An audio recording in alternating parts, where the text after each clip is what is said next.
Ready? Here we go. Let's get it done. Here we go.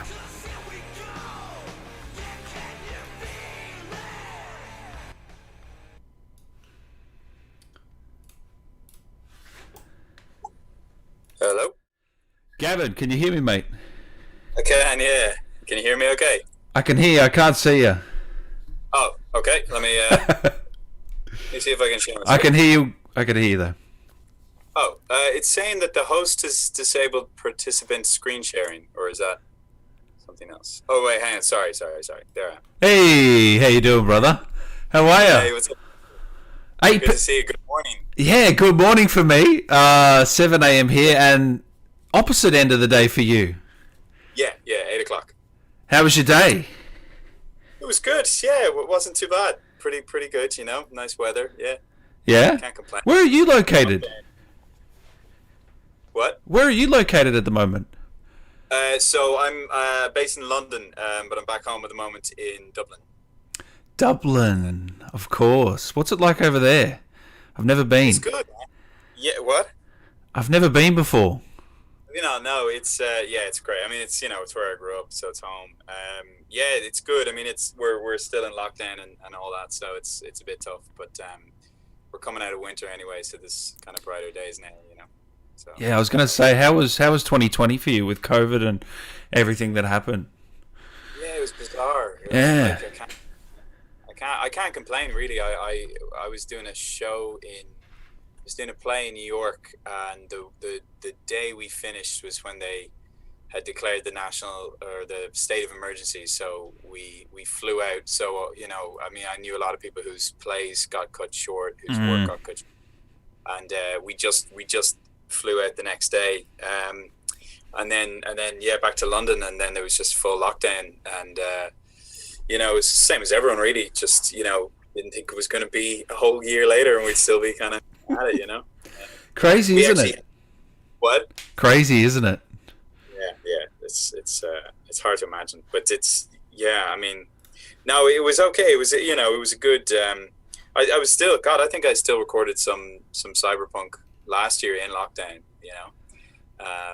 Yeah, we still had some pickups and stuff. So I remember in the middle of like July going into central London, which I hadn't been into in like 3 months, and it was like that scene in 28 Days Later, when they were walking on the bridge with a plastic bag and a shaved head, and I'm going hello, and there was just no one there. It was really eerie. It was really scary. So yeah, People are going to be going, Dan, this isn't V. What's going on? yeah. The voice is completely different. It's completely different. Yeah, I apologize.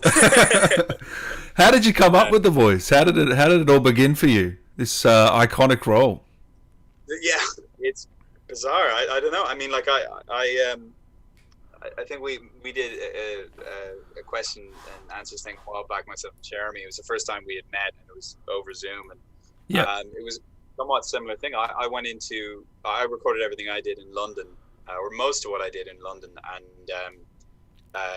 in this side studios, where they recorded a good few people there, like Jane Perry did Rogue and a couple of others and stuff. So, and I went in for an audition, and they just gave me a brief, and they kind of described as this kind of street smart kid and kind of tough. He's a mercenary. He's younger, like he's not a 40-year-old kind of jaded person like that. So he's a bit younger, and I don't know what kind of came out at the time. I mean, maybe I had a bit of that kind of touch of maybe Aaron. Yeah, I don't really know. And I went in and I had no idea what the project was. As is the kind of way nowadays, you don't really know confidentiality wise. So I went in, and Kate was the director at the time, and she kind of broke down what they wanted, and I gave it to them one way, and she was like, good, but kind of maybe a little bit lower, maybe kind of a certain way, and we tried it a few ways, and then I went home, and like any audition, you throw it away, you forget about it, because it could be anything. Yeah, it was a couple of I was like, I don't know, maybe a month or two later, and I got a call from the agent being like, "Hey, do you remember that thing that you did?" And I was like, "Nope."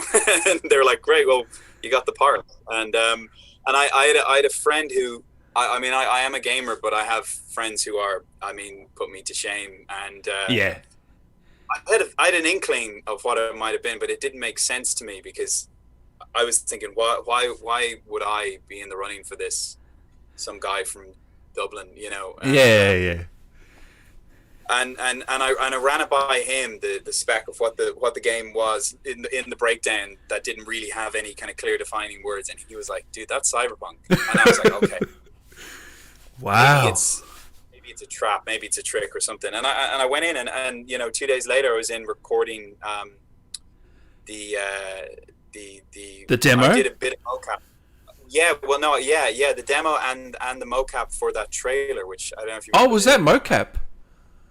Ah. Yeah, that was mocap for, obviously not for likeness, but for Yeah. I guess performance for facial expressions, and so yeah, and that was like 2-3 days later. So I was kind of thrown in the deep end, and again, you know, probably felt like, look, maybe they'll get me for the trailer, and then they'll change their mind again, and you know, That's what Jeremy said. the constant.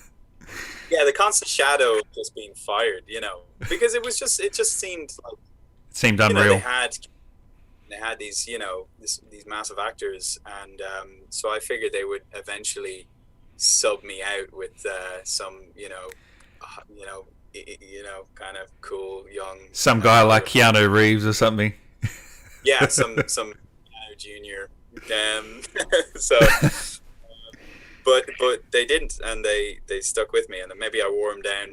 But yeah, that was it. It was a bizarre, I mean, Wow. start, and it was terrifying that first kind of 3 or 4 intensive days where we did the demo, we did the trailer. But I guess in a way it was the best sort of process I could have had for V, to kind of get into the role, understand what they were looking for, and kind of what felt natural to me at the same time, you know. You knocked it out of the park, man. I got to say, I'm not just saying that because you're here either. Um, so this is your first video game and first motion capture like you'd ever done, yeah? Yeah. I did like a sci-fi film a few years ago, Valerian, and with Oh Bess yeah, on. of course. Kind of amazing to work with, you know, him, and obviously Fifth Element was, you know, it's funny actually, like I obviously went through a binge of like Strange Days and Johnny Mnemonic and a lot of those kind of cyberpunk films while, you know, preparing for this, but yeah, and you know, so I had a kind of a little bit of a sense of that, like you know, in a big green screen set, that sort of thing. But and I've done sort of ad voiceovers. Yeah. But obviously, no, it's mainly been kind of theater and film work in my career. So that was a real, challenge for me. And I had a really good team. There's a really good team in London. Justin Villiers, who's my voice director on it, and you know, it really helped a lot to have that kind of, you know, guidance, and Boris as well, who was phoning in from CD Projekt in Poland, but. I guess it's just like, it was definitely like a learning process for me. I've definitely learned a lot about it. But I mean, at the same time, yeah, like not only was it kind of first time doing mocap and first time in a voiceover video game, but it was also this multiple choice, you know, scenario. So I know a lot of people kind of ask, you know, how would you describe V? And I'm kind of careful about what I would say, really, because different choices, yeah. Different choices. I mean, different choices, and you know, I mean, I've played through it with my roommate, and we went with the hammer stealth approach. So just go real quiet, and then wallop everyone over the head with a hammer. Don't kill anyone. We were trying to be really good. So stupid, but like, and that was the thing, and obviously the dialogue choices and everything. V has to be a lot of things, and many things to different people. And at the same time, you've got to keep this through line of somebody who's really kind of strong-willed, you know, confident, and I guess a little bit kind of cocky, but only in the sense that, you know, Night City it makes you that. You have to be like that to survive, and you have to have that edge. But I guess he is also, he's a very loyal, honorable person to the ones he cares about, and to the ones that kind of get in past his, I guess, his protective shell or whatever. But trying to navigate that as well in the performance, that was challenging, because I know early on, I think I said to Bars, I asked him, I was like, the first few days, I was like, in terms of those three backgrounds, Nomad and Street Path, Corpo, Stray Kid, like what will there be just a slight affection or a slight change and alteration in the accent, in the mannerisms of how he speaks? And Boris is like, look, perfect world, amazing, yeah, but it's just going to be no way, because too much. The script came in order. It was too much. You didn't really know who you could have been at any point, so you kind of had to keep it open. So that was, things like that. And once I kind of had that, in my head and explaining it, I could kind of find V then and focus him through. And actually, it kind of was better in a way, because even though, you would think maybe Corpo is a much kind of maybe higher class status person, but really, like, when you think of all those Wall Street guys, a lot of them, the Wolf of Wall Street, a lot of them are those kind of pretty like New Jersey, kind of pretty like, there's a kind of through line to all of the beginning paths of V, but yeah, so yeah, it was an incredible experience, but it was, talk about being thrown in the deep end. Yeah. Oh, we will get to your questions, guys, and Mr. Dr. Com in a second. I've just got a few more for Gavin here. I wanted to know, when did you actually know the magnitude of the game, how big it was going to be, the hype around it? Because this was probably one of the most hyped games in history. Dead set. Like, yeah, a lot of expectation. I think it was my friend's reaction. It was my real proper true hardcore gaming friends' reactions. And my roommate, I'd go up for auditions for things where I get parts and stuff, and it would be, an interesting project or whatever, and he'd be excited and be like, "Oh, that's great, that's cool." But this, he just lost it. I mean, they were just bouncing up and down. And I guess I kind of know a game when it comes out, but I think in terms of as a gamer, I'm usually not, following IGN. I'm not, in the know of what's coming up. Certainly am now, but at the time I wasn't. So I guess I had heard of it, but I think I'd put it out of my head again, and so yeah, that kind of hit home, and yeah, with Keanu Reeves and everything linked to it, and then obviously, I had played The Witcher 3, and so, wow, yeah, so it was, yeah, I know, it hit home straight away, yeah, but I try not to get, I'm kind of one of these people, maybe if you're acting for a while, it kind of starts to happen. Maybe it's a good and bad thing. You lose a bit of that sort of glee. I haven't jumped up and down the way I did with my first, the first few parts I've gotten. That's kind of gone. And in one way, it's, maybe does that mean you're a bit jaded or something? But actually, it's just like, okay, this is my career and this is my job, and this is a job now. And I'm like, okay, great. And you kind of, that lasts for a day or two, and then you're kind of, and then actually what sets in pretty quickly is the sheer terror. The first thing, my friends were like, "Oh man, that gaming community, I know you've read reviews before for plays, but there's a whole other, these people are crazy, man." I was like, yeah, well, we're one of them, so but yeah, so no, it was great though.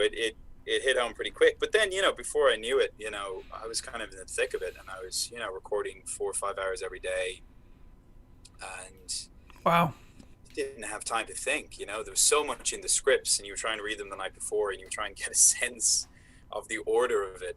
But I know we recorded that demo early on, which obviously happens early in the game. But then we covered some storylines that were just well into the game, nearing Act 3 pretty early on, and you just kind of had to try and adapt as best you could. Wow, that's awesome, man. And I'm glad to hear that you're a bit of a gamer too. So you have played through the game a little bit, or? I have, man. I finished it. You finished I it. actually Nice. did.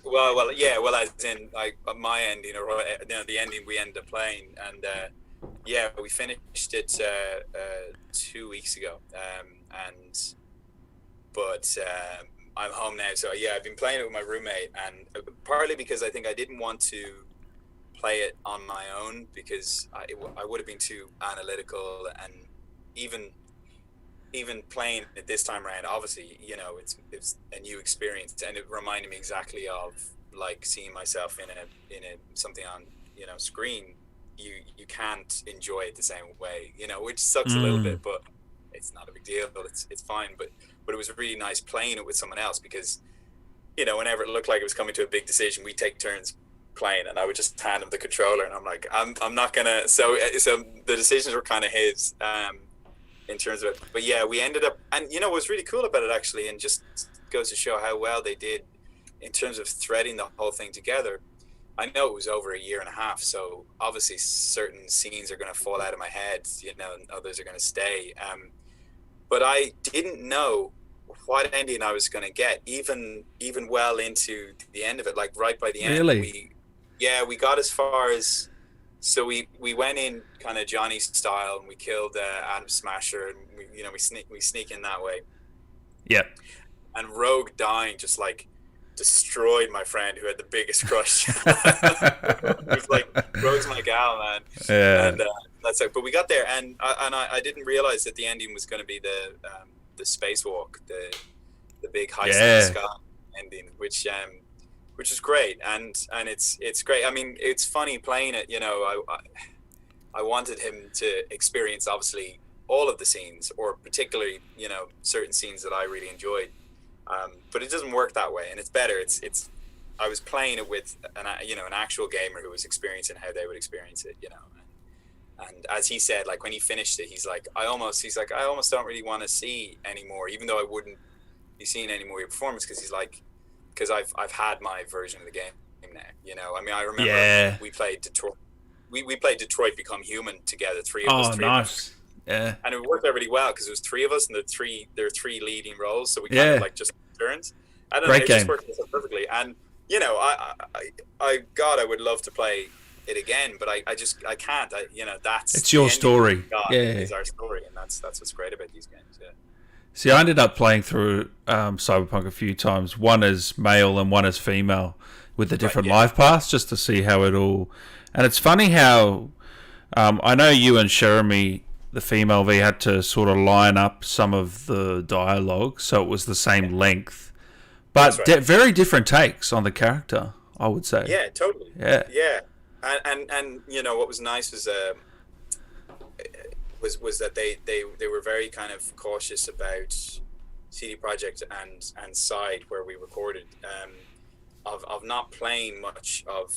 I think it was the same for her. Like, she wouldn't hear me that much unless she had to ask. There were times when I had to ask, where practically for some reason, if the line was 4 seconds long, and I'm looking at this monster of a line, and I'm like, how the hell did she do it? She's this incredible. She's just like, she's got just such a mountain of experience over me in voiceover work and stuff, and she just has this way of just being so clear with lines and can say them with ease. But like the dense techno, the pseudo techno lines in Cyberpunk, she would just nail. I'd be like, what? I'd be falling over them. But so there'd be some occasional times where we'd have to hear each other, and it would never kind of cease to surprise me. But I guess you can equate it to to somebody doing their version of Hamlet. I mean, it's all the same text, and yet it's just completely different, and it's great. I think she did such a great job, and I've obviously watched kind of long segments of gameplay of her playing, only because there was no way my friends were going to play it as her. They obviously wanted to hear me and stuff, so I got to see her version once I was kind of watching clips online, and she, it was great. And it's amazing, isn't it, how it's just a different personality can just bring something so subtly different, with the exact same lines and the exact same scenarios. And she has this real strong, she has this kind of confidence, Yeah, it's great. Yeah. What is the voice something you can just turn on right now, or does it take a while to get into, or Um, because I really want to hear it from you because I'm actually curious how it. you can't Because I'm see talking it. to you now, it's completely different. Like It's completely most different. Yeah. Yeah. most actors I talk to, they can it's sort of their voice, but a little bit, Yeah, no, you I know. know, I know. Yeah, it really isn't. I just like when I would go in the mornings, I go like one of my kind of go-to lines would anything antagonistic towards Johnny. So I'd be like, Jesus fucking Christ, Johnny, get the fuck out of my head. It was something like that. Wow, Or that's just saying like Night City. Just like, um, wow, but that's cool. yeah, That is yeah. cool. So it's weird. I mean, I kind of I enjoy that though. I like doing kind of impressions. I have a comedy show where I kind of do things like I like playing with voices very different and varied from myself. But I think for me, see, you kind of have to do that as an actor, maybe more than let's say an American actor, because I Yeah, wonder maybe this you might find this is the same for you. Maybe if you did you grow up in Australia, like where you yeah, yeah, yeah. yeah, 100%. So like, I don't know if maybe I kind of sometimes think maybe that Ireland and Australia have a similarity in the sense that I know a few comedians from Australia and like, Ireland's this like small country that sits between, Great Britain and the United States. And so Yeah, growing up, I would get, I'd have the BBC, you'd have Fawlty Towers. yeah. And then at the same time, I was raised on The Simpsons and, Oh yeah, Nickelodeon 100%. and all those shows and stuff. So to me, weirdly enough, dropping into an American accent isn't that hard because Mm. I would be hearing it all the time. And I think like, Yeah, I know a lot of the Australian actors I know, I mean, their American accents are just flawless, because they, it's the same thing. You're right. it's the same thing because growing up, like that's It's all just a you hear, state. isn't it? Yeah. That's all you hear. Yeah. So it kind of, I don't know, it's sort of, because it's funny, it's not like, and V isn't the American accent that I would have if I was Yeah. depending on the part, obviously, but it was obviously a very distinct thing, and they were very kind of clear. They definitely had something in mind, the kind of just that edge to them, and they kept coming back Mm. to like that thing where like you've got to remember that like yeah he is witty, he's very sarcastic and stuff, and but he is he is also a mercenary, and he has to be, or at least he has to appear pretty strong because this is a rough world that they live in, and as even though it's also a very silly, fun, bonkers world, as I learned while I played it. Oh, I And can't wait to discuss some things with you, some missions. Um, what about Keanu Reeves when he finally signed on the project? One of the biggest actors in the world signs on. yeah, yeah. What's your, because I know you probably didn't meet him, did you? But you would have heard No, his. no, unfortunately not. No, it's such a shame, and one that I mean, like I can't complain, but obviously with the Yeah. lockdown, there weren't any conventions and things like that I might have crossed paths with him on. So it was, but I was grateful that like they had obviously recorded a lot of his stuff first. I think initially maybe so. I had his stuff to work with, in the booth, which really helped. And yeah, I mean, it's Is it weird hearing his voice, like in your head for all those yeah, hours? in your head, like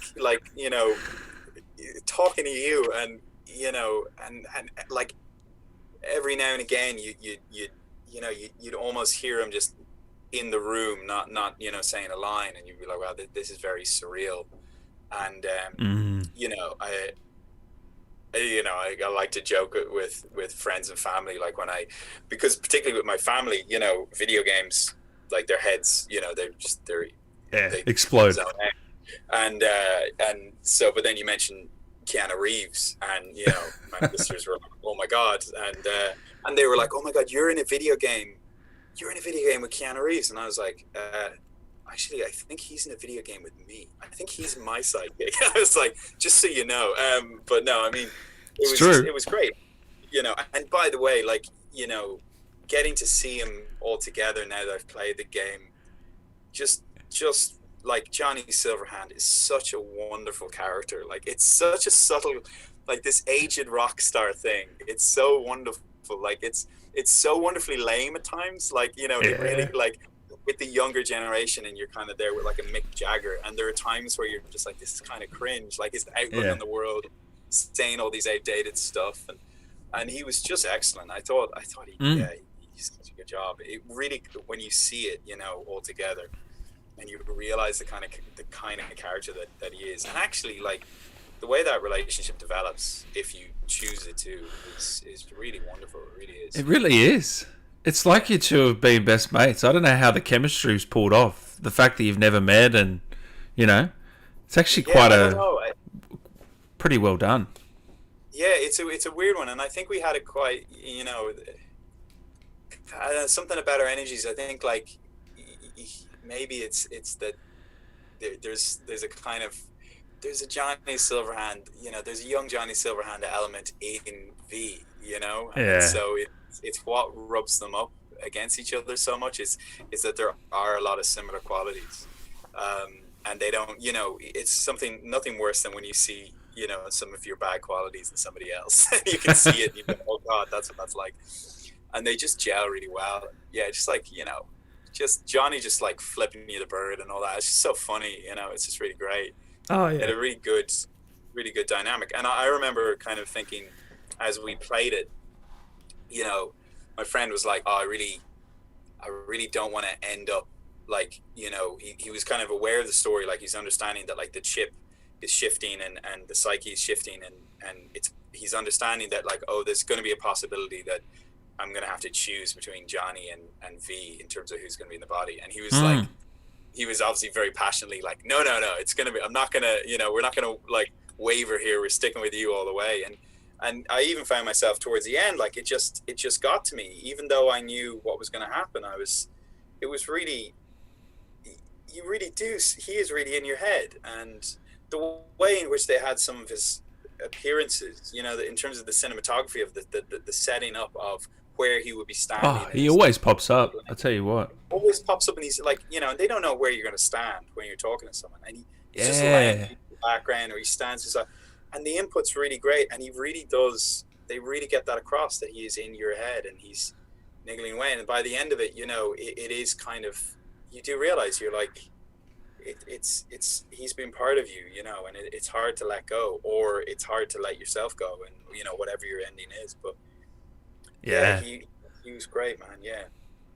Oh, that's awesome to hear, Ben. Mr. Dr. Cornbread says, "Great job as male V.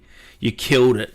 2 questions: Corpo, Nomad, or Street Kid, and Judy, Pan Am, River, or Kerry." Choices. I started with Street Kid. Yeah. But I love the opening of Nomad. I really do.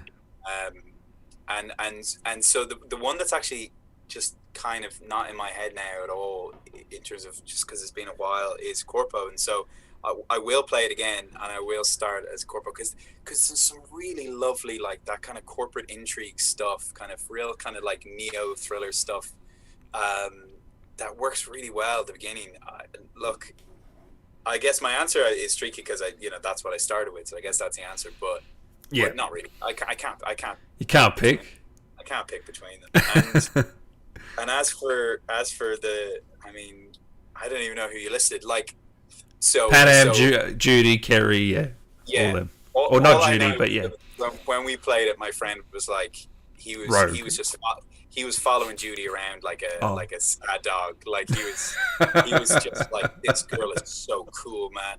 And he kept, he was just like, and I couldn't break it to him. I think it dawned on him later on that there wasn't going to be a romantic option. But so I had to kind of just be like, yeah, let's hang out with her. She's great. And he's like, yeah.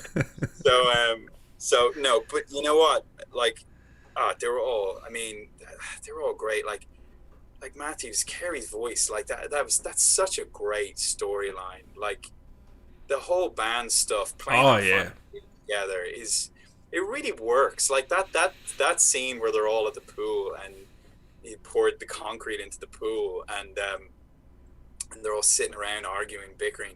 It's just such great dialogue. And like obviously, who am I thinking of? Okay, well, Jackie, like Jason, was just I had him phenomenal. on the other day. What a guy. Great guy. What a guy! I mean, and Yeah. he's such good crack as well. Like, and Oh, I yeah. never met him, but like, he just So funny. Jackie is just so real, Oh, and yeah. you've got to get that across in kind of a short amount of gameplay, in terms of like, and make that relationship really, feel like, a really palpable, really powerful thing. And he was just amazing. He was so funny, and together with the whole look of him, and he's this kind of trundling big guy, but he's got this big heart of gold. Yeah, man, He I was miss him awesome. greatly in the game. He was incredible, but He was gone too soon, I said. gone too soon, and I blame myself. Was there something I could have done in that tower? But yeah, no, he was excellent. But they were all, and the thing is, it's funny, you can get a bit lonely in the booth in a way. You're Yeah. there by yourself, and it's just hours upon hours. But he would And help hearing that voice and that. you would help. Oh, Yeah. they all helped. Oh, I yeah. mean, just everyone, and you would get like, and then of course you get these like, the side quests, or even the mini ones and the small ones. You just get these random performances, and I just have the headphones on. I just start Oh, laughing, before my line, and go, you well, what? couldn't help. And it would happen sometimes where we would keep it in just a little bit, like V would just be like, what, like, what do Yeah. you? Sorry, what do you do? What? Like, just wouldn't, I noticed uh, that. Yeah. yeah, it was great, and so yeah, they were all great. I trying to give a very You can't pick a honest favorite. but also Yeah. nice answer. Yeah, you can't. Hard to choose. Thank you, Deathstroke. He says, hello, Gavin. Love your performance as Mel V. Just two things. Where can we mostly see your work nowadays? And second, would you kindly say, yeah, Jackie, yeah, science in V's voice? Thanks. All right, let's see. Okay, did I say that line? Okay. Yeah, Jackie. Yeah, science. That's spot on. That's spot on. So yeah, work kind of all over. Yeah, I A lot of was. theatre, yeah? Comedy. Yeah. You're in the Vikings show, yeah? What's that? You're in the upcoming Vikings spin-off? Yeah, that's Yeah. right. Yeah, Valhalla. Actually, I'm in the DLC for Assassin's Creed as well, which is another. No Valhalla. way. Really? I've had like. Nice, man. I've had like a Valhalla like 6 months. It's all That's Viking awesome. themed. Yeah, Is that a yeah, big yeah. role, or you can't say much? I can't. You know what? I can't remember what's signed, and so I'll be careful on No, that. no, be careful, please. It's probably a couple of months away still. I think the DLC. Cool. I haven't played it yet. I haven't gotten into it. Man, it's such a massive game. Oh, yeah. It's just like the size of it is. Yeah. Have you been I had playing it? I had Magnus on the other day. He's a great Oh, guy. amazing. Yeah, no, I've played through it. It took me a while to get through it, though. That's for sure. Yeah. That's You got to find the time. Yeah, totally. Like that's the hardest thing about games as well. Some of those big ones. You want, and that's my problem. I don't finish enough AAA games because Because of the honestly, length. the butterfly. I wander off, and I'll be like, 2 hours. Red Dead Redemption. I'll be like, like, honest to God, I'll pull. In Red Dead, I've pulled too many all-night poker sessions in some dive of a bar, and I'm like, what am I doing? Like, That's brilliant. we made like $20. I was like, what the? I need to go home or do something, So I'm particularly bad. So like my worry is that if I start Assassin's Creed, I won't get anywhere near my stuff. So in the DLC, I'll be like years away from getting that far. I'll stop in every town in England. That's awesome, man. I wanted to ask you as well, seeing that you played through the game, who did you end up romancing in the end? Anyone that you can remember? Well, yeah. So we romanced Rogue as Johnny. Sort of. Yeah. And so I'm gonna have to go back to the point of no return point, because we sort of, something was building with Pan Am, and because I was coming back here, we was like, let's try and finish it. So So So you had to. we had a bit simmering with everybody, and then like we finished all of Judy's because he thought that something was going to happen. So she left. We went on that incredible that dive. That Oh, I love that village, which is so potent, and I think like really important for people to see that this is what it's going to be like, guys. Like there will be towns and villages that will just be submerged. Like that's just it's crazy. Track record is that's what's going to happen, and it was really powerful. So I guess in that way we went through that full romance, even though it wasn't a romance for us. It was just that full friendship. So we went through that with Judy, and then just kind of obviously we helped on River's case, which is one of my favorite. Oh, what a mission! Set of missions, yeah. Like finding those clues and those brain dances is just incredible. Like it's so clever, and it's it's referencing like what was it, the Cell and stuff like that. I mean, it's so very cool. serious mission, eh? Yeah. There's a few like that. There's a few like that I have to ask you about. But I wanted to ask you as well with the romances, because was it true that they ever had like, because River you can only get with him if you're playing as the female V, from what I know. Yeah. And Judy the same.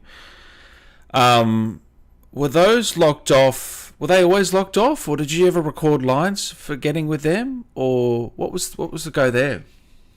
There was one. Did you see the one going around the internet about somebody finding there were Judy lines, I think, and I think that's what confused me a little bit when we were playing, because I had in my head, I was like, no, there isn't any romance here, and then I was thinking, why do I have a memory of this?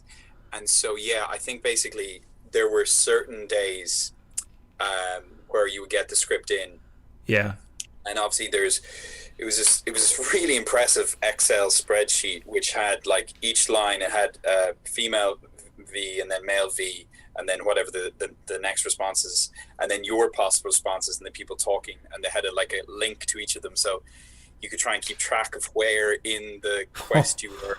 I mean, the poor writing team who specifically had to work on that Excel spreadsheet, and sometimes it would go, the link would take you to the wrong place. I mean, can you imagine like 20,000 lines? Just it's absolutely insane. I was like, I'm getting a nosebleed thinking about it, but it was so helpful. Like I don't know, wouldn't have been able to do this project at all without that simple piece of technology. The whole thing was, and so there was this one, I think it was the initial one, which was maybe the Judy one, which basically it came along and we'd been kind of knocking out some lines one day, and then there's a segment that just has a kind of heading which says for female V only, and it was because it was the first one. I think maybe something like the explanation hadn't come in through an email, or maybe it had come in but it hadn't been kind of relayed to my director or whatever, and we're looking at these and we're like, is that just a mistake? Because every now and again you have maybe a grammar or something that's slightly wrong, I don't know, whatever, and typo or something, and a little typo can throw the whole thing off. Because I mean we did a lot of re-recording simply because you have to get everyone to collectively agree on how to say Arasaka, and so when we first recorded it, and sometimes it's phonetically beside it, and if you get to a word that didn't have that yet put in, we'll take a punt now, but we know we'll have to redo this, so I'll say like Arasaka, and it'll come down the line that it's like, okay, I think in LA they've decided it's Arasaka. We're like, okay, fine, and then we're re-record, and then it's like, no, actually we changed our mind. It's so that would happen a lot. But right. So I think when we saw that kind of for female V only, we were like, is that right? Should we just continue on? Should we? And I think maybe I recorded one or two of them. Oh, okay. And I think it was just because it's like, well, look, here's the thing, right? If they don't use them, they don't use them. You just got them there in case, If it was a mistake, we've got them there in case. So I think that might have been how that. Yeah, that sounds right. Yeah. And I think Sharmi, I think that we were talking about it maybe, but I think that happened to her where the same thing happened, and it was the first time it happened, and she was like, for male V only, and she was like, why, what, and that that was a bit confusing. So yeah. So yeah, I think that was kind of how that probably happened, and that's why in my head I remember, and we would still read them anyway out of interest. So I would have these relationships, and I would obviously read the female dialogue, or yeah, and Yeah, you want to see where it goes. Yeah. you see where it's going. Yeah, so I think then when it came to playing it, then my memory was just all muddled up, and so I couldn't quite remember, which was nice because then that meant that I didn't, when playing it, I didn't know what to expect. So each day you came into work, you didn't know what to expect, what you were going to get with the script? When I was playing the game. No, oh no. No, we kind of go by quests and by blocks. Yeah. And I'd have some. Most of the time, we kind of, you get it emailed through. You get this big kind of chunk, this batch of I don't know, maybe 500 lines, and that's what we're going to try and get through in the this week and next week, and so you go through them, but it'd be hard, on your way into work, you try and be kind of just reading ahead to just maybe see where you're going next, but it would jump around a lot. So and sometimes we would have they'd have nice kind of email images sent through of, I remember they had like nice kind of early kind of storyboards of the dam and of the underwater lake and things like that, so it helped for kind of to visualize it and stuff. But other times stuff would just come in, and they're writing it the whole time as well. That's the thing, and fascinating. They're changing, so you just kind of had to adapt to that as well. They added things on later on, once they started playing a bit of it, and once they started seeing what they wanted to go, I think actually maybe this is missing, and so you have a bit and you're like, when was this? It's like, well, it's like, let's say it's like it was during the kind of river story, but it's like dropped right down in the middle, and you're like, oh, okay, that's so things like that. But I can't remember a lot of it. It's kind of you couldn't humanly possible. It's not humanly possible to remember everything. But not that you guys did. That was just a mammoth effort. Mr. Woozer says, thank you for that, man. He says, can you ask Gavin what he thought of the scene where you let Johnny take over your body for A Like Supreme concert? It was pretty sick. It was. It was. Do you know what? There was a moment when we did that, and when I was playing it, and I remember looking down, down at the front row, and it's this. I would like really, really briefly, like for a couple of years, like when I was a teenager and a bit in college, I was in a band, and it actually was. There was this one NPC that was standing in the front, and he was just kind of like, those guys when when you're standing on stage and they're right up the front, and they're not like moshing.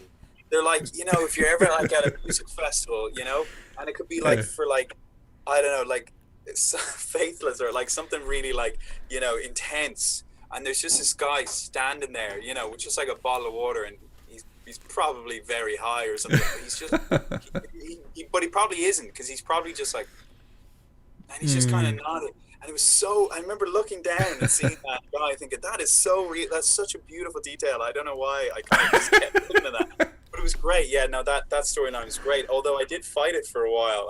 Well, as in like playing it with my friend, because I didn't want to give anything away for him. And he kept kind of asking, like, if we take this pill, like, is this it now? Like, will he not give it back? And I'm there trying to give a politician's answer. I was like, I can't really say, so he was like, for a while, he's like, all right, let's leave this. We'll go do something else. And so he, we'd drive around and find other missions. So it took a while to get there, but it was that whole sequence of getting the band back together, and having to decide between the drummer and the I think he was the bassist. I can't remember the character's names now. There was two versions. Was it Lenny and Kerry? Lenny and Henry, or Lenny? Yeah, Lenny and Henry. Yeah. And they're fighting over some. You have to pick one. Yeah. And we had to, and we picked the drummer. Who maybe that's Lenny, but I still remember Henry walking around to the front of I think of Kerry's mansion and just sitting on the steps and just being like, and I was like, oh no, I felt really bad. But it's such a great game for that. There's just little moments where you just kind of, it's just, you're kind of. What about the Joy Toy scenes? Talk to me about that in the booth when you're moaning and. I Like, do you know what I mean? Those romance scenes, we'll call them. I remember. Well, I actually think it was the first. Before that, I think the first like actual hitting on someone scene was one I did with Pan Am. After that first mission, I think, and you're sitting in that motel. You're sitting in a bar, and it's like a real like kind of Route 66, like kind of crappy hotel or motel, and it was so funny. That's not what I kind of had in my head. I thought also when I played it, I thought at the time it would be late at night as well, and it's like bright in the middle of the day. And I remember, Justin, my director, and either Will or Jack, the two sound engineers who worked on it. I mean, these are the guys who I was working with every day. So we had built up a really good rapport, and there was just that moment where they were like, "All right, Gav, let's hear your." Let's hear your best, your best pickup move and stuff, So I kind of have to like saunter up to the microphone and be like, "Hey, Pan Am, I mean, or we could share one room." And they just burst out laughing. I was like, "All right." It was so funny. Yeah, no, it was a lot of fun knowing that I was just gonna make that booth laugh when I started moaning and grunting. And having to be like, just so you know, this is how V would make sex noises, not how I would make sex noises. Listen, it is bizarre. It must be bizarre for you to do that. Yeah.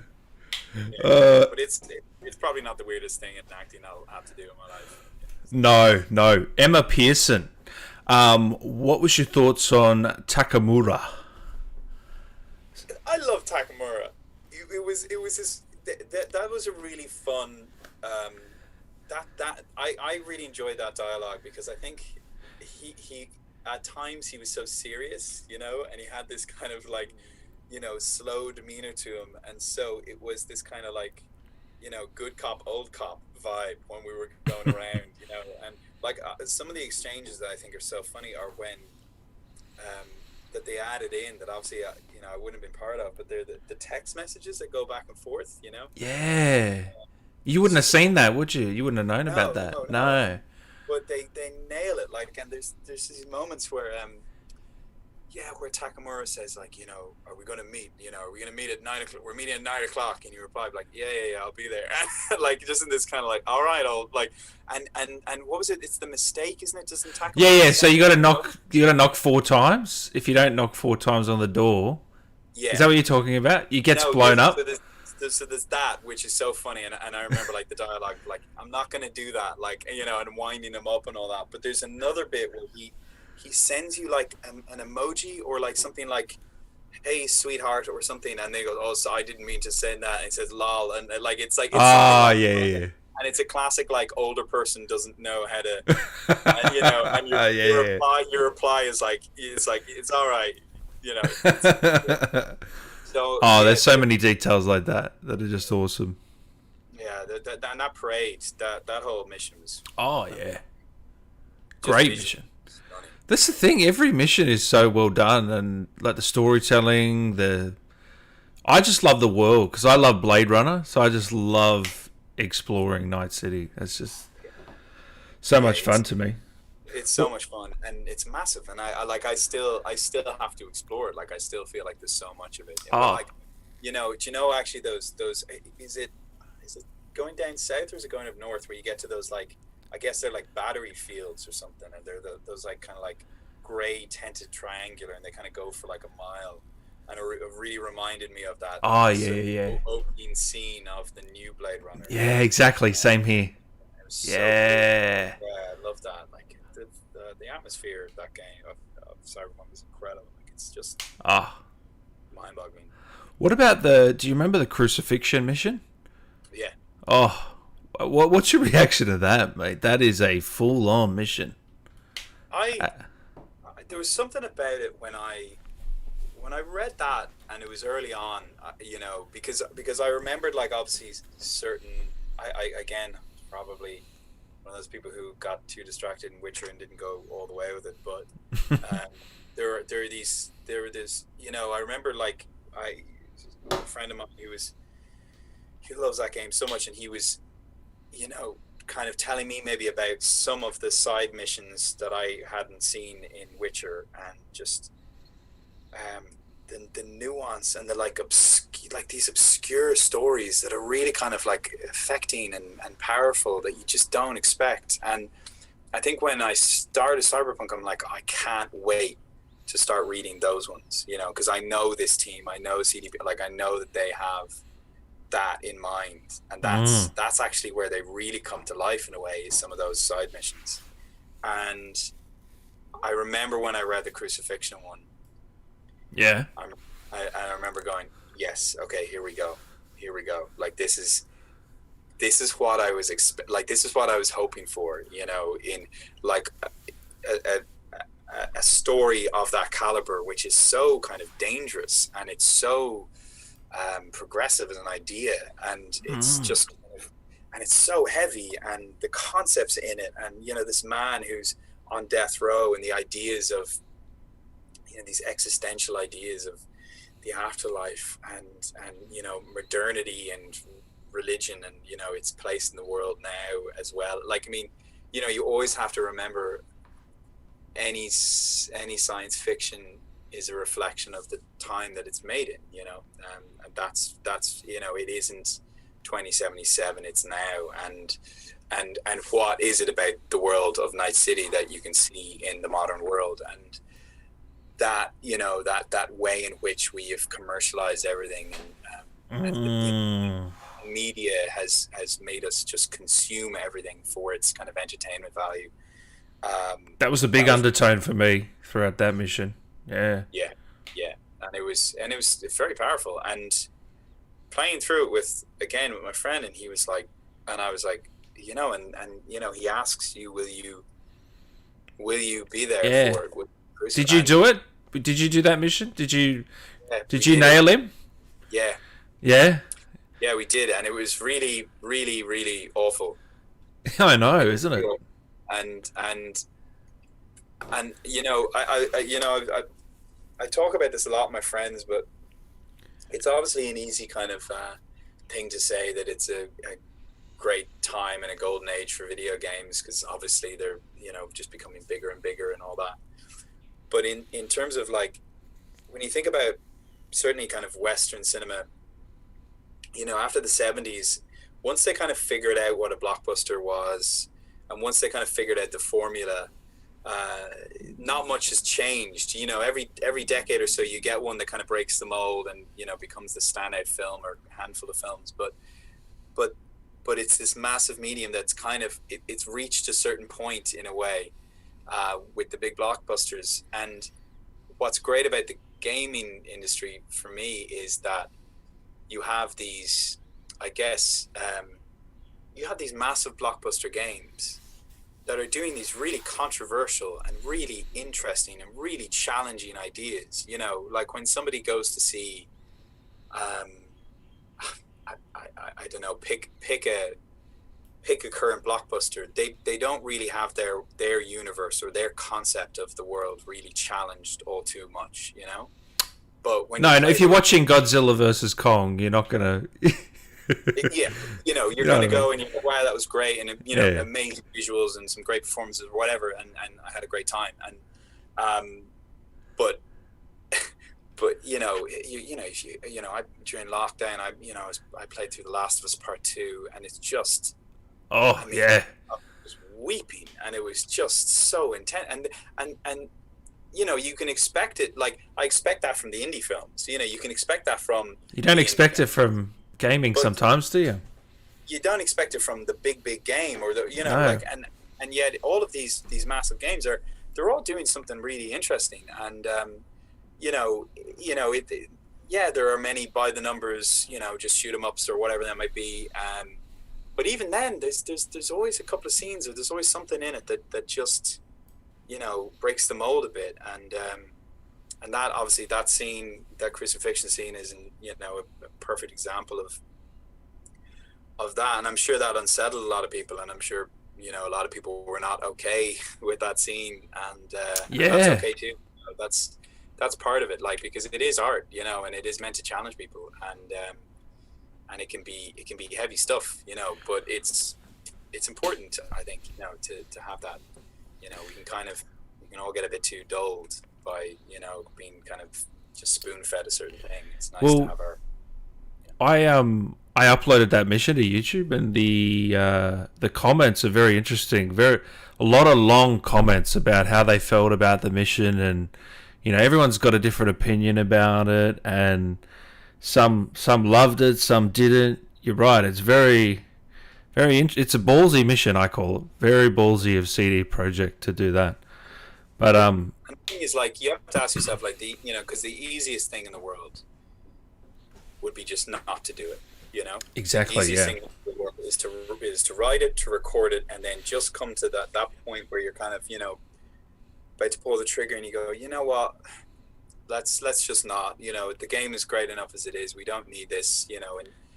And I think that happens a lot. And it's understandable too. And there's a real line between being controversial. You never should be doing something to be controversial for controversy's sake. They certainly weren't. I think they were telling an interesting story that they wanted to tell, and it's unfortunate sometimes we can kind of step away from that and avoid it. Avoid maybe the conflict that might come with that. But the comments are a perfect example. Like, isn't it funny? Like most YouTube videos, you just get like a line of a comment, or like you get just like here first. I was exactly here first, yeah. But this one had full paragraphs. Full paragraphs. That is thought provoking. Gets people thinking. Yeah. But I think they didn't cross the line for me, and especially because you don't actually have to go through with it. You can walk away. So they give the player the choice, so you can't really complain. Travis says, what would you like to see for the DLC with V? It's a tough question. Just go basic as possible. Just go very basic, or don't answer it at all. We don't want to get you in trouble, so just. What would you like to? Yeah. You're looking forward to it. Yeah, I'm looking forward to it. Some old timey miracle cure tonic guy comes into town and goes, fix your brain. I was like, I'll buy one. No, I don't know, man. I don't know. Who knows? Yeah. I have no idea. God, you know what? I hadn't even thought about that at all. Yeah. I don't know. It's just been it was such a nice story, and I just finished it recently again. So it's kind of it's just sat there really nicely, and I don't know. But the thing is, I just love it's what's nice about those open world games. You drive past a certain building that's kind of just closed off, and you're looking up at it and go, that's a nice looking building. They could. Yeah. I'm the same. Yeah. That could definitely be expanded on that building. Yeah. There's something going on, and you're almost like, there's something going on in there, and I know it's I can't see it now, but I don't know. I hadn't thought of that at all. But you'd love to be a part of it, Mr. Woza. How did Gavin feel about the loss of Jackie? So when it was obviously came out at Christmas, and so I was back home with the family, and it's obviously such a big game, and it was a big deal, and so I kind of got the PlayStation in the living room, and I kind of had like my family there, and I played like the early stages of it with them to just try and kind of explain to them, like, this is what I've been doing for a year and a half. Did they get it? Initially they were like, "Oh, well, that's nice, that's lovely," Well, good job. But what was amazing was that we did the hotel, the heist, and with the spider bot, and we get in for the Arasaka patricide, and we're in that the cup in the wall. We're watching through. Yeah. Watching through, and my younger sister was there, and she was like, "No, oh my god!" And when Jackie dies, she was like, "Jackie, no!" And it was great to just sit there and actually watch them, and like all of them were like, and none of them were gamers at all, and they were all like, and they were watching it like they were watching a film, I guess, or whatever, and that was really great. And yeah, I mean, no, like we spoke about it before, but Yeah, great guy. it's devastating. Great guy, you know. I mean, Jackie's just like I just remember sitting outside that noodle shop out down the steps. Yeah, yeah, great scene. For some reason, that's such Great scene. a strong image in my head.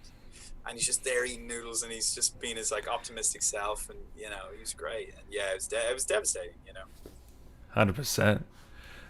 Question from Mad Villain, who says, "How did you feel about the Mayor Perelez quest?" Ooh, yeah, good quest. That was a long quest from memory. Yeah, and I remember, so I really wanted to do that, and I wanted my friend to see that one. And when it ends, it kind of ends very quickly at the beginning, because then it comes up later. It comes on. back, yeah. And I remember forgetting that, and I was so annoyed because I thought maybe I had just screwed it up, and it was just going to be dead in the water, and there wasn't going to be anything else about it. Because it's obviously this brilliant like Manchurian Candidate story. I just thought it was such a cool, like when you find that inner room through the mirrors or through the paintings, you can see everything, and have him realize that he isn't none of his memories are his own. You know, it's so cool. Yeah, genuinely, that is one of my favorite. I was going to ask you, what's your favorite? Is there a favorite mission of yours, or is just too many? Because I like, I don't know if you remember, I like the one with the cars. The Delamain. Delamain, yeah. I love that mission. Yeah, all those missions. Any of the comedy stuff. So obviously there's a great. Zob the Clown. Do you remember him? Yeah, Boz the Clown. But there's a great portal. There's a great portal reference in the Delamain. In Delamain, yeah, it's the same actor. It's the same actor, yeah. Yeah.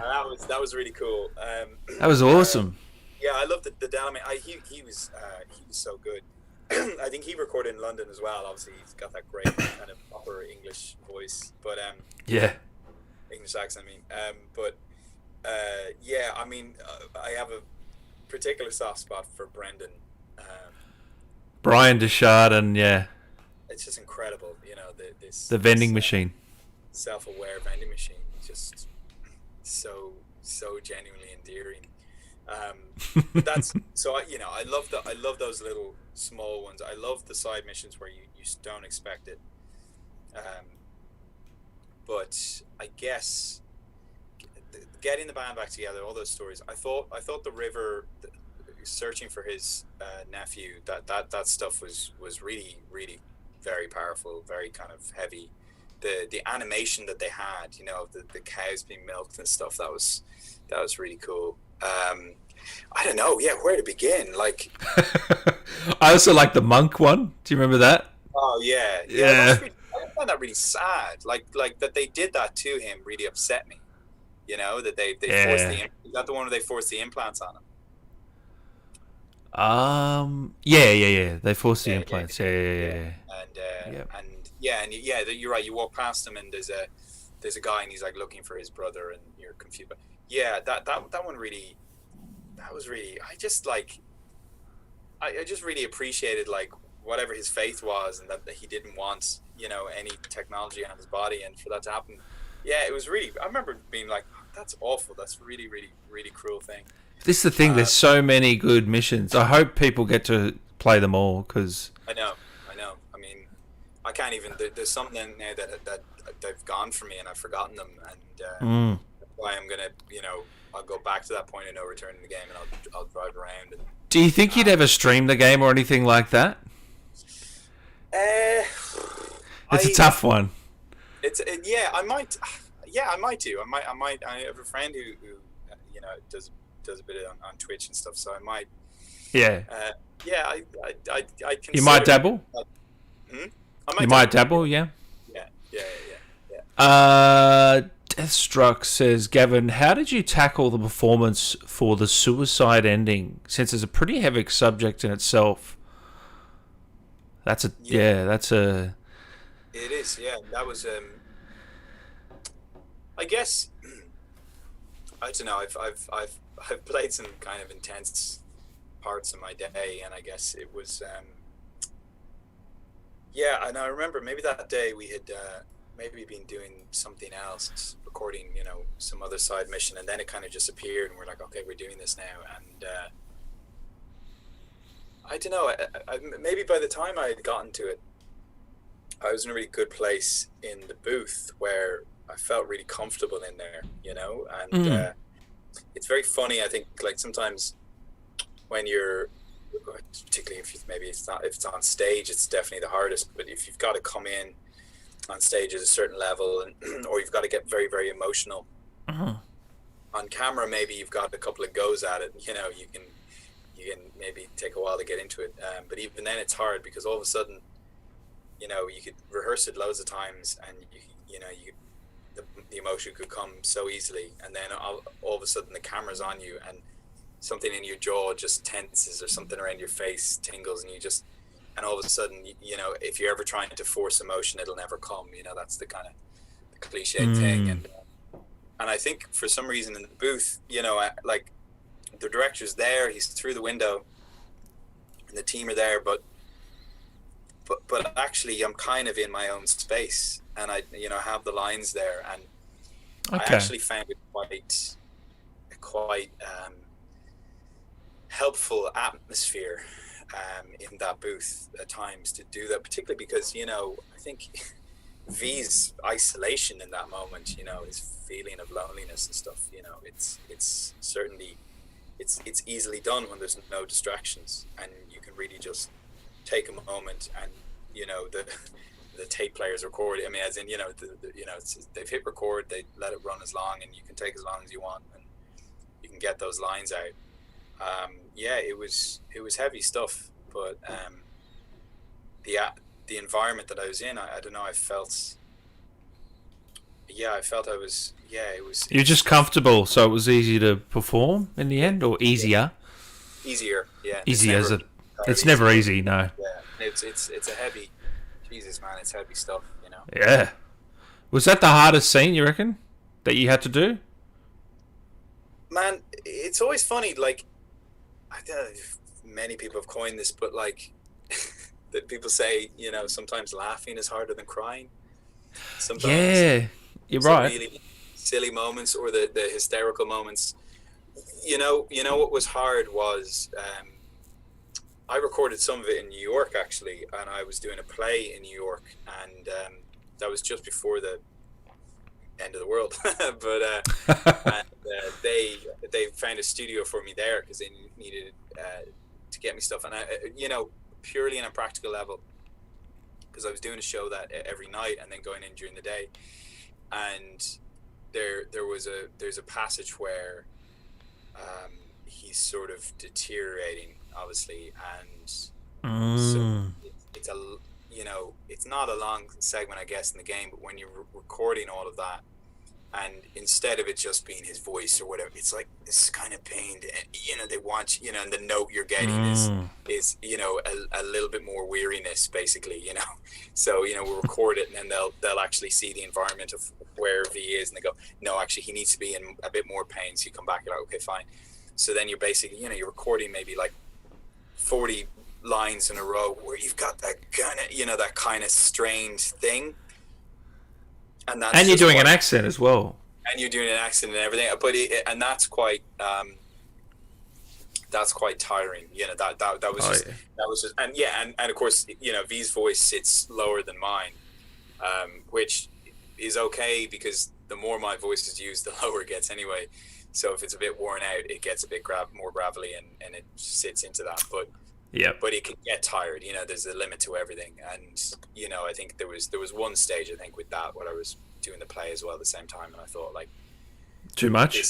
This is not too much, but I'd say that was probably just practically the hardest, the hardest thing to do. Not emotionally, I guess, or whatever, just in a totally technical way of, like, just having on the voice strain, a glass of water with you the whole time and just keep taking sips, and because that's always anything. If you have to be screaming or shouting or stuff like that, it's if you're doing the jumps and the fight noises and stuff, and they usually leave that for the end, and there's a reason. It's because you kind of have to, you've got to kind of do it, and your whole neck tenses, you're doing all those jumps, and it's a lot in a row, and those sessions, they actually normally be a 4-hour session, and they'd be shorter. They shorten them, they do like about half. At least they look after you in that respect, eh? No. Listen, the whole thing, it's. I guess even when I started, maybe I didn't quite comprehend, just how much recording there would be. But God, they were amazing. They worked great to work with. They were so great to work with. I mean, I just love them to bits, and the whole team over there. I mean, that's the other thing. This is obviously such an anticipated game, such a big game in so many ways. But actually, it's a pretty small team over there. CD Projekt Red, and they're just phenomenal. What they took on, and they just did such a great job. I wanted to mention, I was just playing through it, actually, a comment that my friend made. Yeah. And he's a motion designer and stuff, so he kind of understands it a bit. But just saying that the detail in the clothing, he says, has to be the best in any game. If you go through all of those and put them on and zoom in, or I've got I'm delighted I've got a PS5 now, so I'm kind nice. of playing that. And I walk around now, and I'll just zoom in to just pedestrians walking by, and just the threads, the looks, the design is just immaculate. I mean, you're talking about like looking in the stitching, and and the inner piece is snake skin when you notice closely, and then I mean, it's just even the cars. Every car has a different interior. Yeah. People don't realize some of the details. I know. And these guys, I think people compare CD to Rockstar Games, like GTA developers, and it's just not on the same scale. It's not, no. And I mean, it to be honest, it's total David and Goliath stuff, and and I think people don't appreciate that because they can't see that. What does that mean to them? And so you can understand how they don't, but it needs to be acknowledged more because they're just phenomenal, and the writing, and the care that went into it. They really, even coming back about certain pickups that we would do and details that had changed and slight wording. I mean, you have to remember as well that they had this whole new manner of speaking. This whole new kind of almost like dialect for the video game. This like preem. I've never heard that word before. Preem. Like a and like Eddies, and you think those are so clever. Like some of them are really corpos and all these kind of concepts, and but even so they obviously they have this thing where they drop the pronoun a lot, and so it'd be suppose and get out of here now, and sometimes it was maybe tricky for us because it'd be like, wait, hang on, we might have to email them because do they mean that's what Jeremy said, the same thing.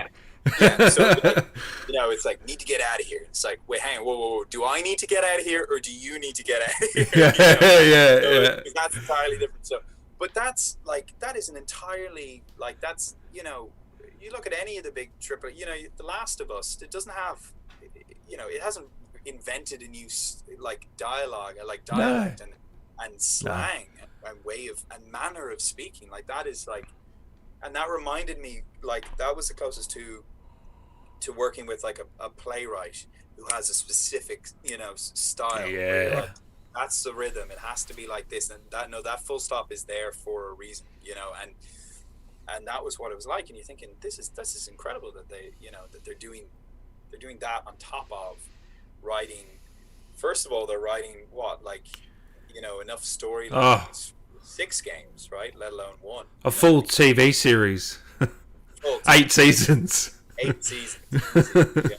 Plus a spin-off, Yeah, exactly, yeah.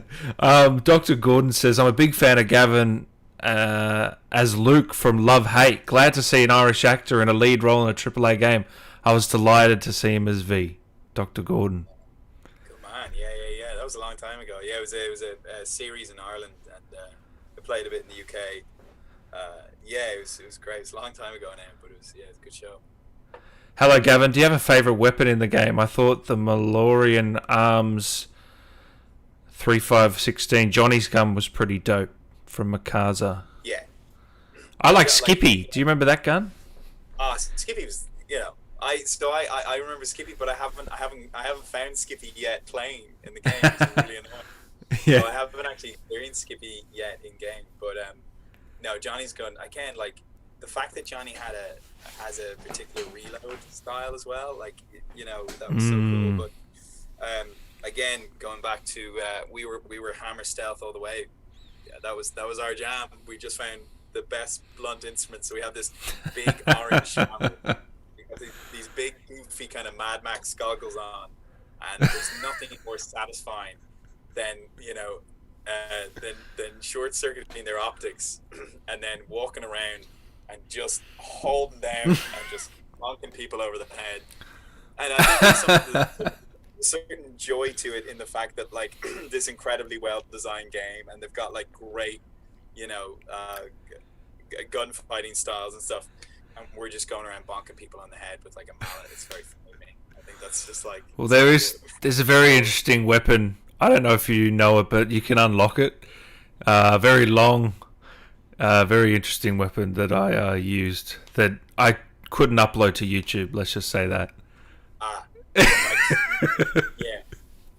You know what I'm talking about, or? I actually maybe I don't. I don't. No. Look. I think it's long and purple. Does that give it away? Yeah. Okay. Yeah, that packs a punch. So you mentioned you do some comedy. You got a comedy show? Tell us a bit about it. Yeah. It's a Dream Gun. Is the name? It's like a comedy trio, and it's three of us, and we used to put shorts up on YouTube like years back, kind of something to do in between work. It was really fun, and now we started writing this like live show, which sadly obviously we haven't done in a while. But we would we were in Adelaide Fringe just before lockdown, or as so you've been here before. Nice. So yeah, well, I was in New York at the time, so the show went over. The other guys in the show. We cast basically. Our main show at the moment is this thing called Film Reads, where we're all big film geeks, and we take basically classic blockbusters, and we do like a rehearsed reading. So everyone has a script, but we've changed all the dialogue, and we have like a narrator. Oh, that's awesome. And we get kind of well-known comedians and stuff. That's great. Where do we find that? Is that a live show, or is that there's a podcast. You check out the podcast, Dream Gun Film Reads, and so it's a live show, and we've recorded live.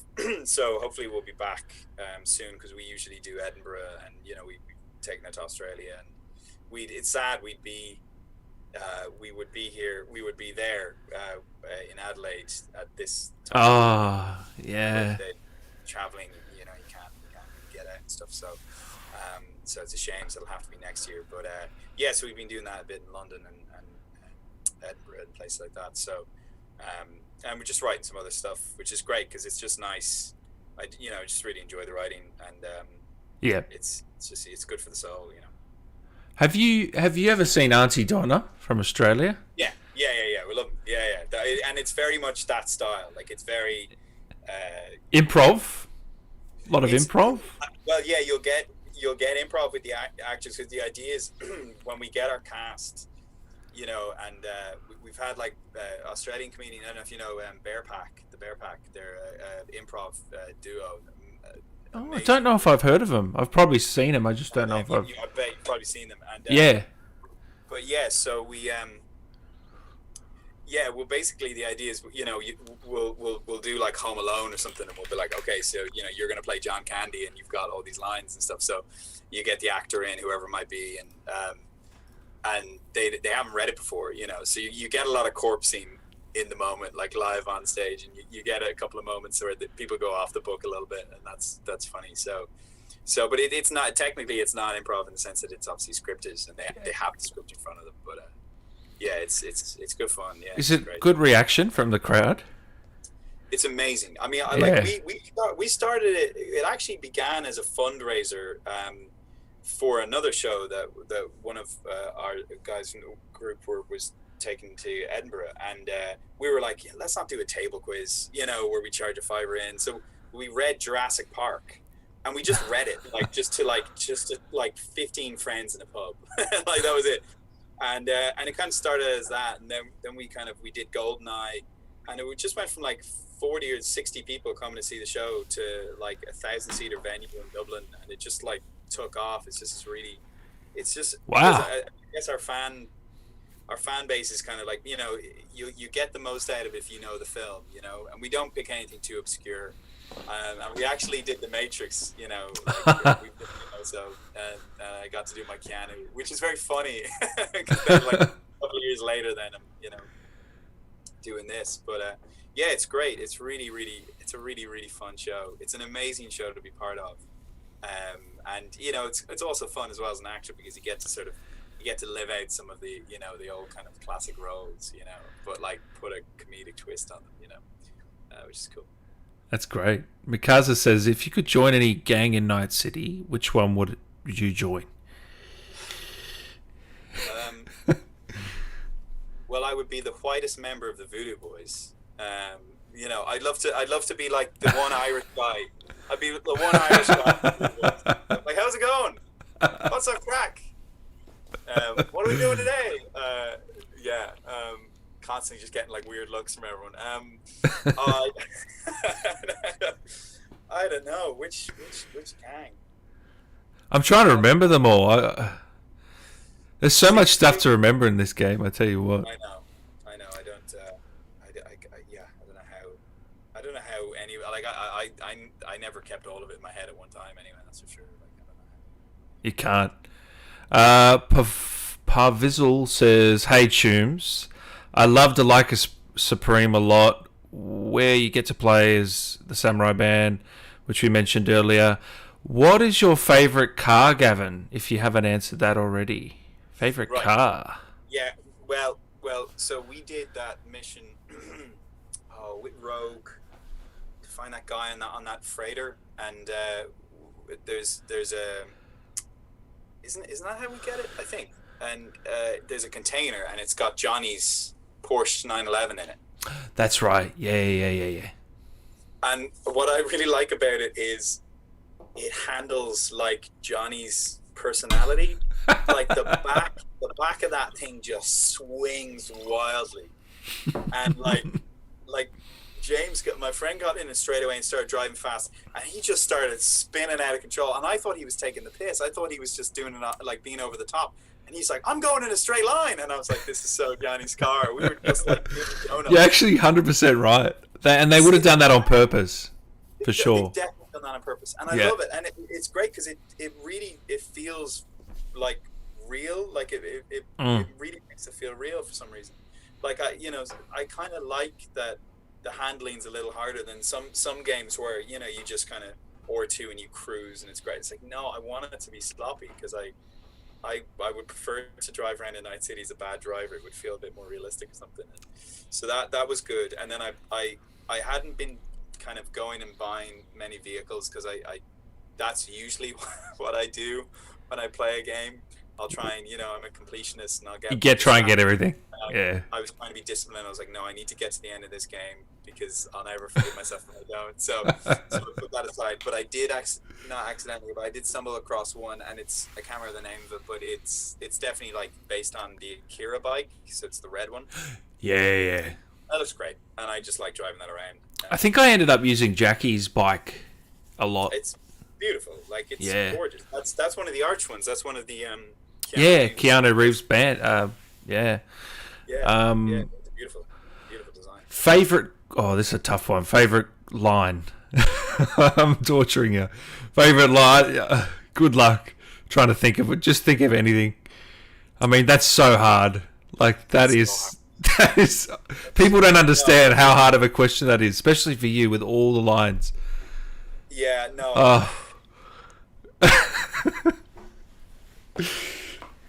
No, I can't. Your brain's gonna explode. Yeah, it's all good. I just can't think of anything that's like. I wish I had a really, really good one that would come to mind. But like any time I could tell Jackie to go, or tell Johnny to go fuck himself. Like anytime where I just like, Johnny, just, you know what, just shut the fuck up. Like that was just great. That, you know. But and then you know, I don't know, like lines like you know, talking vending machine. Like any time where like if you take the line itself and just have it written down on paper, you go, oh man, this is going to be a weird quest. You know, any line where it's just like, you know, anyway. But I can't think of a specific one. That's if I awesome. had a better memory, I would have a better answer. Yeah. For Gavin, favorite movie and favorite games. Favorite movies of all time, favorite games of all time for yourself. Big question.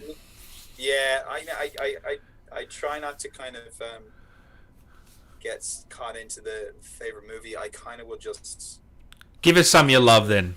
so many, you know. But Yeah. like in terms of favorite game, so I really like indie games. Well, I'm actually really? very I'll get stuck in a loop of just like trying to get to the end of Spelunky 2, which I finally did on my like 1000th attempt. Nice, nice. And I don't think there's anyone as bad at Spelunky as me, and it's terrible. But so like I'll have a thing where like I like a platformer and something like that. But Yeah. the Witness I played. Oh, nice. Yeah, puzzle game. Yeah, but like because I was like, oh, this is nice, a puzzle game, and this will be relaxing. I like this, and then The end. by the end of the game, I would walk outside and I'm like, oh my god, I can see the patterns of the universe. This is insane, you know. Like he's that. And Papers, Please, all of those, you know. Return of Obra Dinn is great. So you know, I really like those kind of clever ones. At the moment, I am playing Disco Elysium. Nice. Yeah, I don't know if you've got a chance to play it yet. I have. Great game. Yeah. Fantastic. Incredible game. And it's what a great game that it's like it's making fun of me. It's so funny. It was just completely mocking me like the other night. Like I was playing it, and I think like one of my thoughts popped up, and it's like, oh, you are an honorable man. And I had obviously tried to do the right thing for too long. And I was like, oh, what an honorable man you are. It's like, here's honor points. And I'm like, my reply is like, I don't want honor points. And it's like, oh, that makes you even more honorable. And I was almost so like good. playing, I was like sitting like this. I'm like, oh my god, I'm so lame, you know. Amazing indie game, that one. Yeah, amazing. Yeah, deserved all the critic success. Yeah. Oh yeah, it's such a phenomenal. But like, so I'll ebb and flow. Like The Last of Us Part 2, you know. Just did you beat that? Yeah. Nice. Yeah, that was a heavy ending. That ending was intense. A little bit heavy, yeah. Shit. Yeah, I know. We need a lot of heavy endings in these games. You know? We need something light, don't we? Yeah. And then I like Souls-like. So I during lockdown, when I had some time on my hands, I got Demon Souls. Sekiro. Well, so Sekiro, yeah, I did Sekiro before Christmas, and oh my god, what a beautiful game! Just beautiful. Like the landscape is just stunning, and the combat in that game is just incredible. So yeah, I haven't played Demon Souls yet, because obviously now I just got the PlayStation 5, so that's it. It's gonna be. It's a tough choice because it's got to be that or Hitman 3 or obviously Resident Evil when it's gonna come out. Oh, dude, you got to play Hitman 3. A phenomenal game. Seriously. I think one of our dreams when the world gets back to normal, the three of us in Dream Gun, is and now when I say dream, it's something that I keep suggesting that the other lads are like, that's stupid, is to go to Sapienza, which is that level. Yeah. You know, just perfect. I was like, we can go to Sapienza, we can write some comedy, we can, shoot some inflatable crocodiles. But the mission design in that game, man. The what is it? The mansion, the Knives Out parody, I call it. That's a new one. Yeah, unbelievable. Yeah. So cool.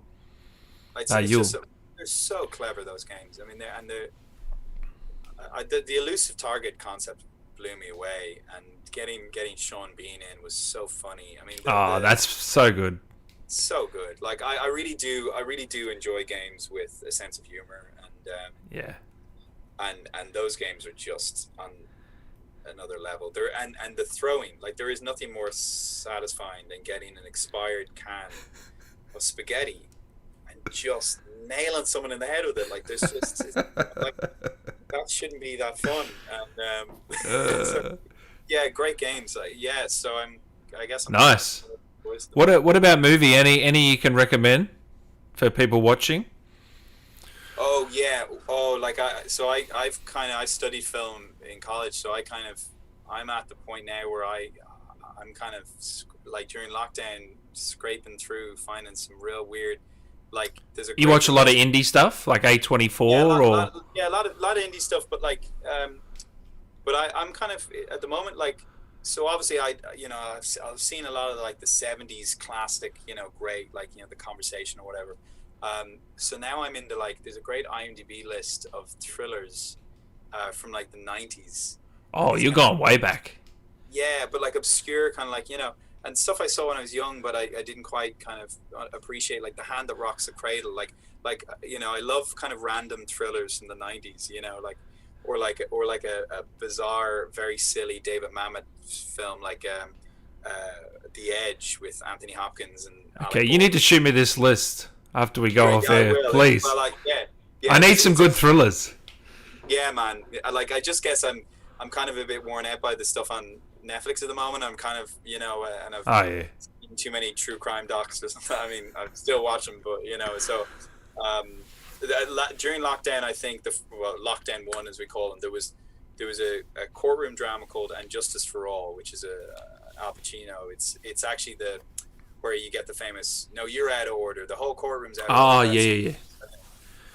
And it's amazing, and it's really funny, and it's also brilliant. So I guess I would recommend that. And I couldn't, like, Memoirs of a Murder or Memories of a Murder. Is that Bong Joon? Yeah. Nice. Yeah. Great movie. Yeah, I watched that a couple of months back, and that's kind of just stayed with me. That's a great movie. Yeah. He's magic. Can't wait to see what he does next, hey? I know, man. Parasite was a masterpiece, in my opinion. Dude. What a film. It's incredible, yeah. How can you blend comedy and, not horror, but like thriller, comedy and drama and...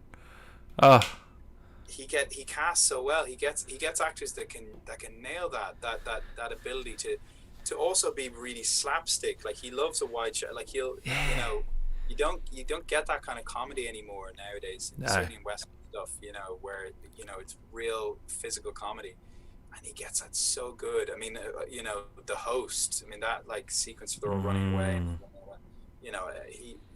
His films are phenomenal. But oh God, who knows, man? A long list. Vikings, the spin-off. That's going to be a great show. That's gonna be great. It might be a while before it's out. Oh, really? Maybe still filming. No idea. Don't know when the date is, but I was filming before Christmas. It's great, man. It's and it's Jeb Stewart, who the showrunner who wrote Die Hard, which is very cool. Oh, wow. Yeah. So that's amazing. I've worked with him, and he's a real gentleman as well. He's a really nice guy. So he's done a really good job.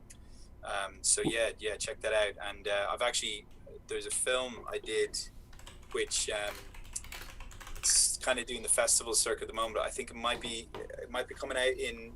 Do you have cinemas back open in Australia? Yeah, we do. Yeah. Yeah. So the film I did called My Salinger Year, which is like a coming of age story set in the 90s, and I saw it only the other day. At the Dublin Sigourney Weaver, yeah, she is brilliant in it. She's really subtle. She's really nuanced. It's an excellent film. Wow. Anyone looking for a nice watch, check that out as well. It's really, really lovely film. I'm not sure exactly, what it's available on, and but yeah, no, I'll definitely check that out. What about Valerian? How was that? Working on that? Yeah, it was good, man. It was went over and it was incredible. He had sort of built this thing called Cité de Cinema, which just outside of Paris, and it was like it looked like an old school like Hollywood lot. It was like a 6 studio building. 5 of them were being used for Valerian, and one of them was being used for this TV series with the French actor he's in Munich. I can't remember his name, but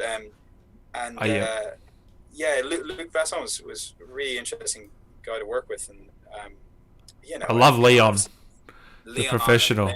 And Fifth Element, obviously, as a sci-fi geek, was just, it's so iconic. And man, Valerian, like that whole opening sequence, and I think it's so underrated movie. Sorry to keep cutting you off. I think it's an underrated movie. I do. Really, it's really, really good. It's a lot of fun, and when you think about I think it has this weird statistic as being the biggest budget indie film, because it was made, through his company or whatever. Like, it's not a Hollywood studio movie, and but by that virtue, it sort of awkwardly falls in as like an indie film, but like a massive blockbuster. But it's an interesting thing, because obviously the comics were the big inspiration to kind of all sci-fi, Star Wars and stuff. It was all kind of copied from that comic, so it was a lot of fun to work on. It was a crazy set, beautiful.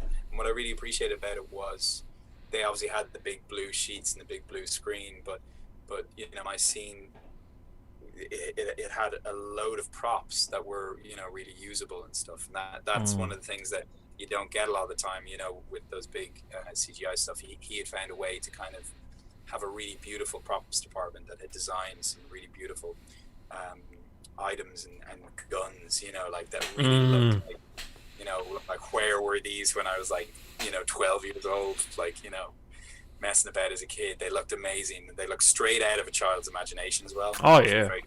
So that was a really great experience. Yeah, it's a while back now, but yeah.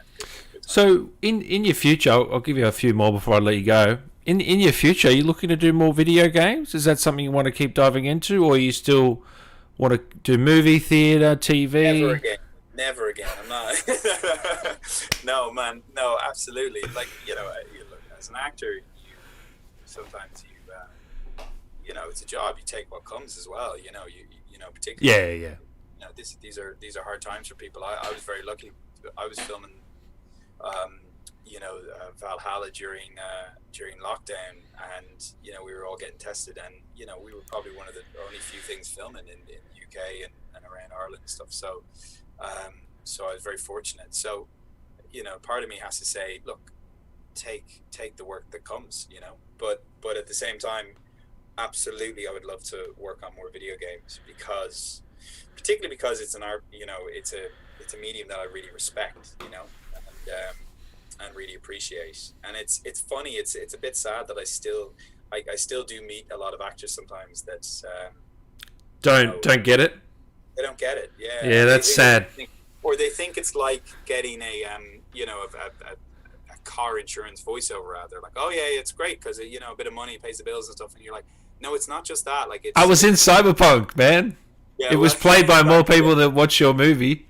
Yeah, I know, and that was the thing that my friends were like. It's like your extended family, your family aren't ever really going to understand this, are they? They're like, they're going to think it's great and it's a video game's great, but they're not going to know that like millions of people play this, and that's quite funny to me. But it's a shame that more actors don't, and I think they are. They're learning. They're getting better, I think. They're getting better, yeah, because the writing's getting better.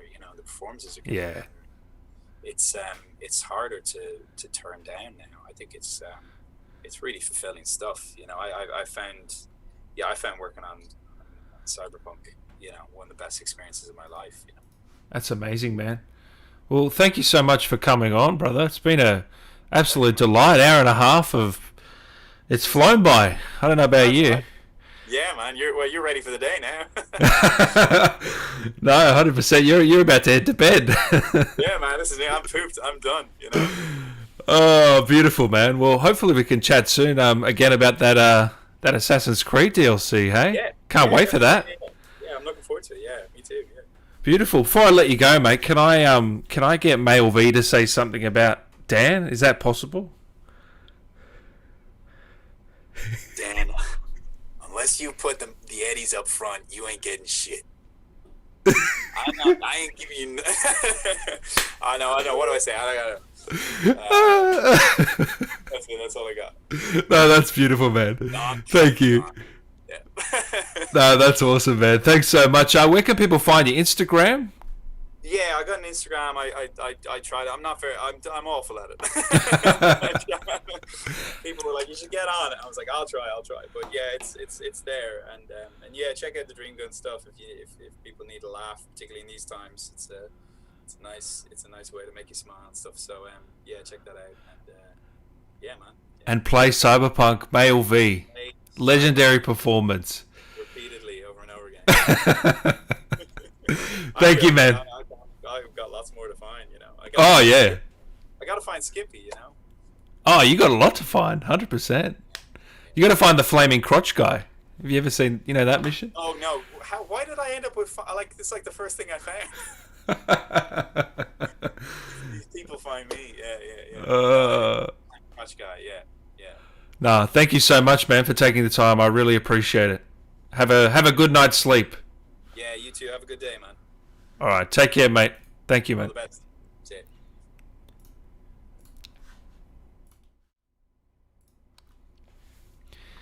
There you have it, guys. Gavin Drea, absolute legend of a bloke, Male V. Did you enjoy that? What a great guy.